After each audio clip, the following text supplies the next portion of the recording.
friends, Krista here. Thank you so much for stopping by Books and Jams again. Today I'm going to talk about all of the books that I read in the month of April, and I have 15 of them. That is a huge reading month. I usually average somewhere between 10 and 12, but because of extra time at home and because 6 of these books are middle grade, I was able to just get a lot more read in the month of April. Not a lot more, but a little bit more read. I feel like I've talked a lot about some of these in different vlogs throughout the month, so I'm not going to take too much time going over each one in depth, but I do want to talk about each one because I did not do a mid-month wrap-up like I normally try to do. For some reason it just slipped my mind in April and it didn't get done. So we're just going to go through. I mixed up the order of when I read them and I don't really remember anymore, so I'm going to kind of lump them. I'm going to talk about my 2 group reads and then the 6 middle grade and then just the rest of the fiction. I will mention actually real quick that I have 2 books that I can tell you that I read but that I'm not going to talk about because they were for the BookTube prize, and those are The Far Field by Medhari Vijay, I think, and The Night Tiger by Yangtze Chu. I did listen to both of those on my Hoopla app on my phone, but I cannot tell you any of my thoughts until the end of the round at the end of May. So let me just start with A Place for Us. This was my Goodreads read-along pick for the month of April. It's by Fatima Farheen Mirza, and I had heard so much praise for this book. This is a family drama, ultimately. We follow this Indian American family, a Muslim family, and really we just focus on the 5 people in this family, the husband and wife, and their 3 children, 2 daughters and a son. It's a very in-depth look at this family and the relationships between the siblings and between the siblings and the parents, and very complex. I think this author did such a fantastic job really giving us a realistic picture of what this family was going through. It felt very realistic. It felt familiar in a lot of ways, just sometimes with the jealousies and the love and the dramas that take place when they were kids and then even when they're older, and just how they're dealing with each other. One of the siblings is dealing with some substance abuse, and how that affects relationships is a big part of this story. The thing is, I definitely did not love this as much as I expected or hoped to based on what other people were saying for me. I think I've discovered, well, I kind of knew, I'm definitely more a plot-driven reader than a character-driven reader. I really do like in-depth characters in my books, but there needs to be a little bit more plot. In this one, I liked the first half, first 3 sections even. It's kind of divided into 4 sections, but by the last section I just was ready for it to be over. I didn't care as much because at that point we're just revisiting some of these scenes from the beginning and seeing them from a different perspective. And while I appreciated getting this last perspective, I also felt like it was just a little too drawn out for me, and I was ready for it to be over. I was not motivated to pick it up towards the end. I was not nearly as emotionally connected, and I think a lot of that has to, even in the earlier parts, it jumps around quite a bit from situation to situation. It's definitely not told in a linear way. Like, it definitely jumps around a lot. It jumps perspective, it jumps timeline. And while I think that there's some things about this that are absolutely brilliant, I just think that there are quite a few things that just did not work for me personally. But I do know that it's highly praised. I do know that I kind of have the unpopular opinion about this one. But it only got 3 stars for me, and I probably will not keep it on my shelves. It's gonna get unhauled. Then the other group read that I read is actually not due until the end of May for the Lord of the Read-Along that I'm hosting with Sarah from Sarah's Nightstand. We're reading The Two Towers in April and May. This is the 2nd installment of The Lord of the Rings and carries on the story of Frodo and Sam and Aragorn and Merry and Pippin and Legolas and Gimli and Boromir and all of these characters that we grew to love in a way in the first book. We kind of continue their stories. Is it a spoiler to talk about this book? Because it's so old? I don't think it is anymore, but in case you haven't read this and you're thinking about it, just know that there might be some spoilers in this next little bit. But this is divided into 2 parts. The first part we follow Aragorn and Legolas and Gimli as they try to track down Merry and Pippin, who had been captured at the end of the first book.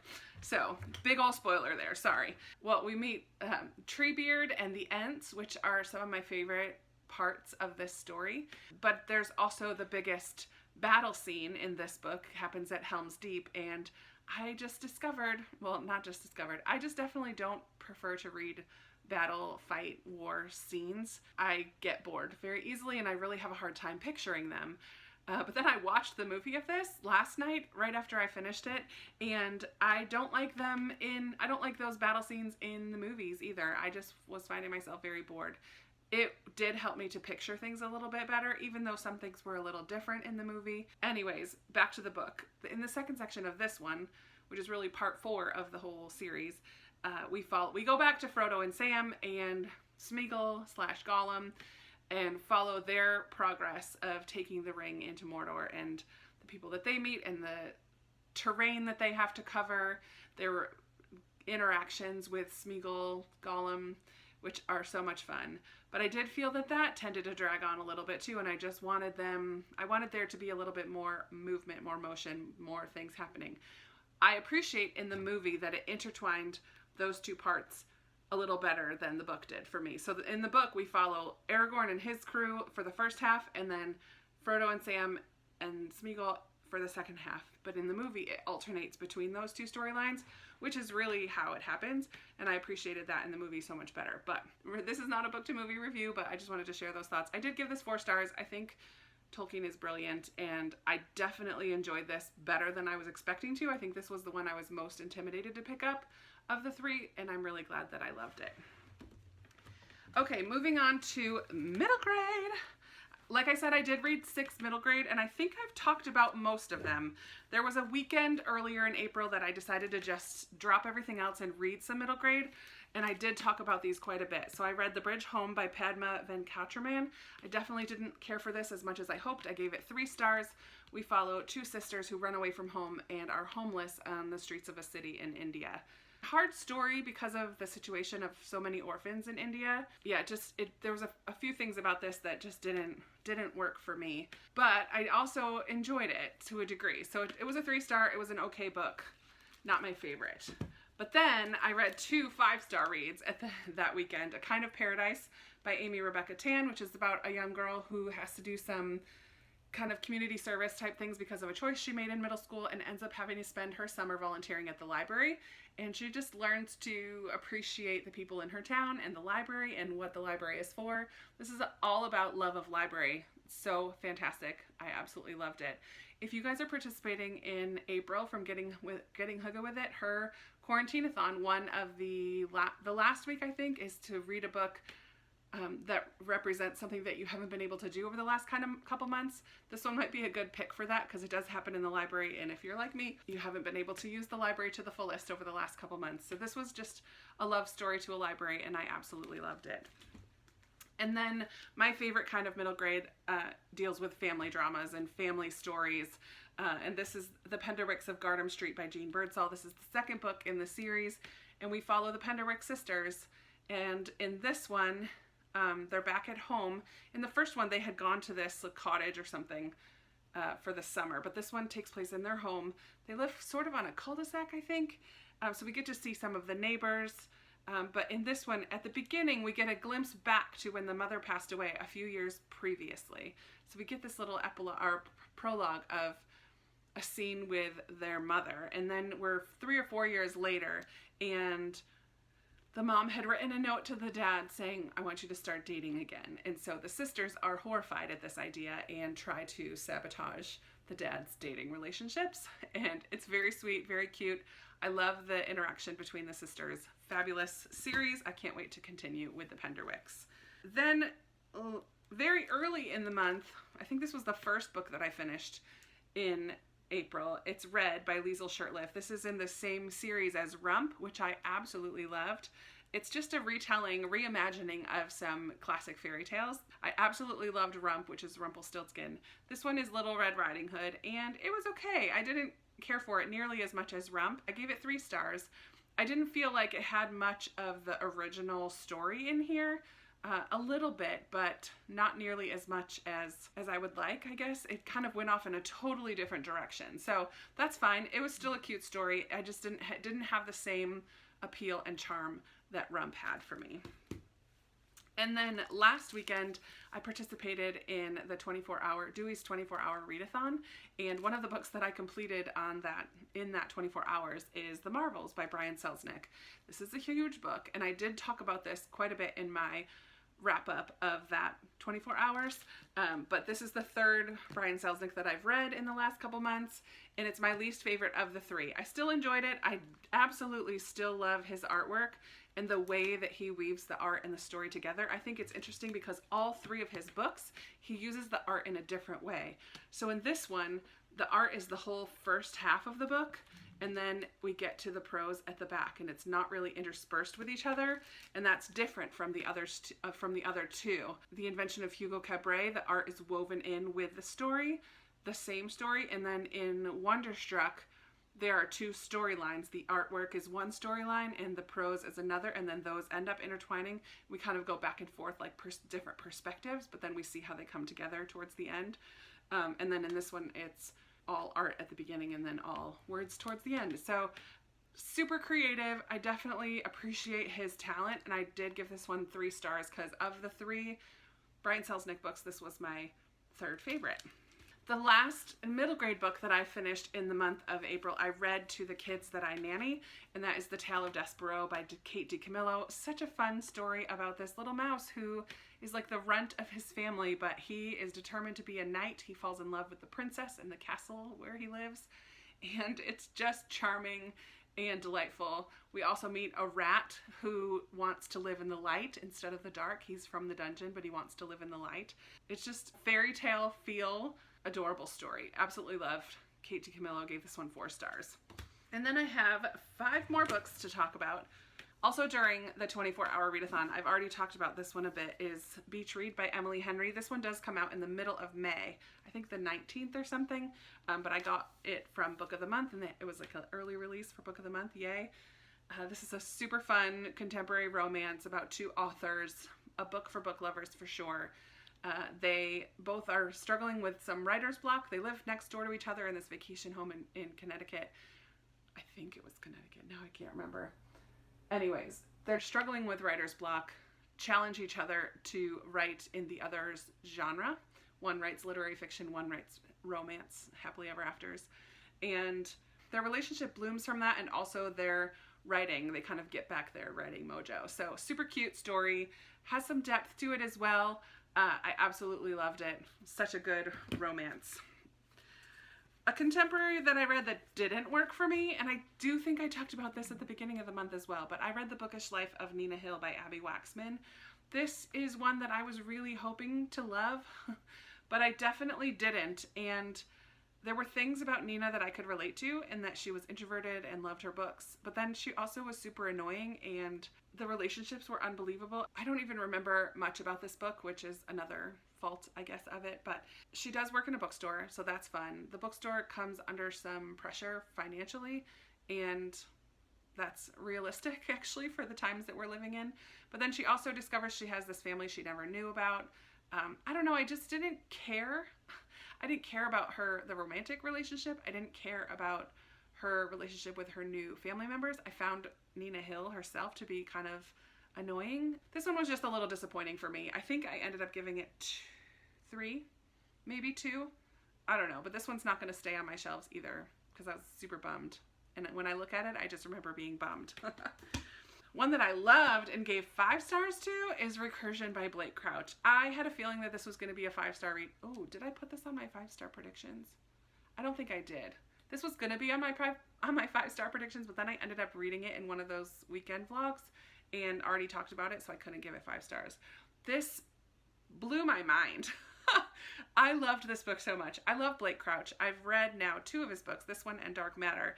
And while the sciencey bits, because it is sci-fi, while the sciencey bits get a little bit sciencey and confusing, I still understand enough that my mind can be blown over and over. And that's what I loved about this. I feel like we were dealing with one problem towards the beginning, and then there was a climax, and I'm like, wait a minute, we're only halfway through the book. What is going to happen in the rest of the book? And it just kept building, and the intensity was ramped up. It just was fantastic. I was in it for the ride, and I read it in just one day, if that will tell you anything. I mean, on the faster side. I don't consider myself a super fast reader, but I just couldn't put this one down. It was so good. I gave it 5 stars. I actually read a book on my Kindle this month. Yay! I actually read it on my phone, the Kindle app on my phone, because somehow my phone Kindle app is the version that NetGalley sends the books to. I have to work on changing that. But I did read a book through NetGalley, and it's Catherine Center's newest book, What You Wish For. I believe it's going to come out in July. Fingers crossed, as long as everything goes according to plan with publishing. It's going to come out in July, so I read it early, copy on NetGalley. And if you're on NetGalley, I believe it was made a read now book, so you didn't have to get approved for it. I think anyone has the ability to read it if you're already on NetGalley. This was a lot of fun. It takes place in a school setting. I feel like I've talked about this in a vlog as well. I really, really enjoy Catherine Center and her storytelling. We follow a woman who works at this kind of unique, niche private school in Texas, I think. Yeah, Galveston. And had been kind of running away from a situation in her old school where she was a little more mousy, a little more reserved, a little more insecure, had a crush on one of the other teachers who was boisterous and colorful, and just everybody loved him. She felt that she needed to get away from that situation for her own sanity and health. Well, come to find out, he's going to be the new principal at the school where she's currently working. But when he shows up, he is not the same person. So we kind of walk through what happened. Why is he different than he used to be? Does he remember her? She definitely remembers him, but does he remember her? And their relationship kind of walking through this new school together, and yeah, her kind of holding on to this woman that she's become and that she really likes, and yet also still feeling some of these old feelings. It was so wonderful. I really like Catherine Center. I think I gave that one 4 stars, or I'm not sure if I actually rated it yet, but yeah, I someday soon will be doing a kind of look at my NetGalley, because I haven't talked about the fact that I sometimes use NetGalley, because I don't use it as often as I could or would like to. I have quite a few books on there that I need to read and review, so I might do like a what's on my NetGalley situation, and some of them are really old that I got when I first signed up to NetGalley, and then I didn't use it at all for a long time. Anyways, that's a topic for another day, but let me know if you're interested in that. Finally, I had 4 books that were on my TBR Unhaul project from March and April, and they are Mr. Fitzwilliam Darcy by Abigail Reynolds, Chronicle of the Three Budline by Tabitha Kaplinger, The Underground Railroad by Colson Whitehead, and Perfect Little Lies by Kevin Wilson. So I only read one of those, Mr. Fitzwilliam Darcy. So what's going to happen is I'm unhauling this and its sequel, Chronicle of the Three. And then because it was March and April, I get a save for each month, and I'm going to save these 2. I just didn't get to them in March. I didn't do the Unhaul project in March because of middle grade March. So I'm saving one from March and one from April, because I believe these were March reads that I was supposed to read in March, but it's my project. I can do what I want. I don't feel comfortable unhauling either of these at this point in time, so I'm keeping them, getting rid of the other one. And I did read Mr. Fitzwilliam Darcy, The Last Man in the World by Abigail Reynolds. I feel like I've talked about this in a vlog as well. I gave this one 3 stars this time around. I had read it 4 years ago and gave it 4 stars, but I'm a different reader now. I did not appreciate the flaws that I saw in it this time. The storyline is, what if Elizabeth Bennet accepted Darcy's proposal the first time instead of saying no and saying, I wouldn't marry you if you were the last man in the world. We kind of know from Pride and Prejudice.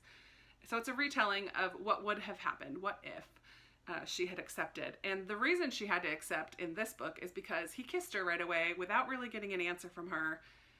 When he proposed, he kissed her, and then his cousin, Colonel Fitzwilliam, walks up and sees them. And so she feels that in order to maintain her reputation and the reputation of her family and her sisters, she needs to now follow through and marry him. So because of that, she never learns about and falls in love with his character before marrying him, as she does in Pride and Prejudice. So it takes a long time to get out the story of Wickham and what really happened, and for him to kind of prove his character to her. So There's definitely a physical attraction, and this book focuses a lot on that physical attraction, and that was kind of a bummer. But it's also one of those stories where if they would just sit down and have a conversation, there was so much miscommunication and misread signs, and he was really feeling her at one point, and then she was feeling him at a point where he was trying to back off, and it was just all of these missed communications, and it was really frustrating by the end. I'm like, please, can we just sit down and get on the same page? Because they weren't for the whole book, and it was really frustrating. So the focus on the sexual relationship and the miscommunication made me give this 3 stars instead of the 4 that I originally gave it, but it was a fun read. I always enjoy a good Austen-inspired retelling. So that is it. Whew. I feel like I've been talking for quite a long time. All right. So here are the 12 plus the 3 audiobooks. Yes, they're all in screen. Ugh. So here are the books that I read in the month of April plus the 3 audiobooks. I would love to chat with you. I gotta set those down. I would love to chat with you about what were some of your favorite reads in the month of April. Did you feel the same way as I did about any of these, or differently than me? I would love to chat with you about that, or anything else. You guys know I love talking with you in the comments down below. Leave a comment. Go ahead and give me a big thumbs up if you like this video. It really helps my channel, and subscribe if you haven't already. Share, tell your friends. Hit the little bell so you get notified when I post a new video, and I will be talking to you in another video very soon. Bye.